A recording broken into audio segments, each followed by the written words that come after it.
Marine Bio. This week we are talking about the harbor seal, or Phoca vitulina. Scientific name, Phoca vitulina, common name, the harbor seals. So you can find harbor seals here in the Puget Sound.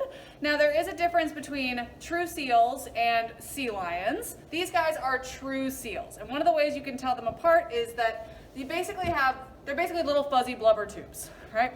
They're round, they have short front fins, not very long at all, and notice how when they swim, they're using their hind flippers to swim, to help propel themselves, and they mostly just use their front flippers to help them steer a little bit like so. They tend to have this kind of mottled gray and white pattern on them, so if you see something out in the Puget Sound that has this sort of mottled pattern, it's probably going to be a harbor seal.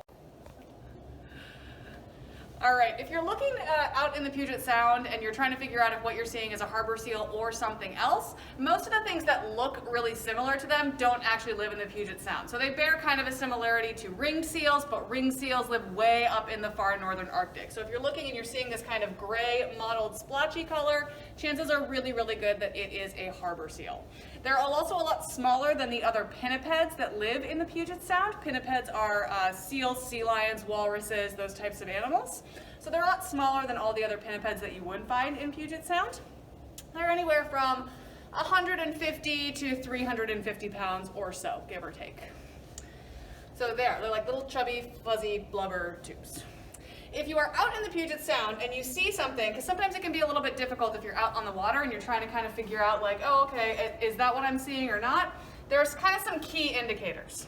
One, what harbor seals tend to do is they will do this, it's called porpoising behavior, where they basically just kind of like stick their head out of the water and then they bob in the water like this with just their head sticking out.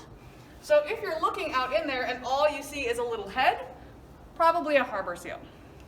The sea lions that we'll also be taking a look at, they tend to basically do this like rafting behavior where they kind of like stick their flippers up out of the water like this. So if you see them hanging out in the water with their flippers sticking up, probably a sea lion, not a harbor seal. Harbor seals have a relatively wide range. They can be found all the way up and down the west coast of the United States, Vancouver, British Columbia, only about they do get all the way down to about Southern California, but not too far into Mexico. You wouldn't find them in, say, Baja, for example. But otherwise, all the way up and down the coast. Very common here. They do a lot of breeding here in Washington State. They do a lot of breeding in California, Oregon as well. So this is kind of like their prime time habitat. And in the spring especially, you might see them doing this haul out behavior where they're hauling out with their babies and laying out on the beaches and things like that. So that is the harbor seal, Phoca vitulina.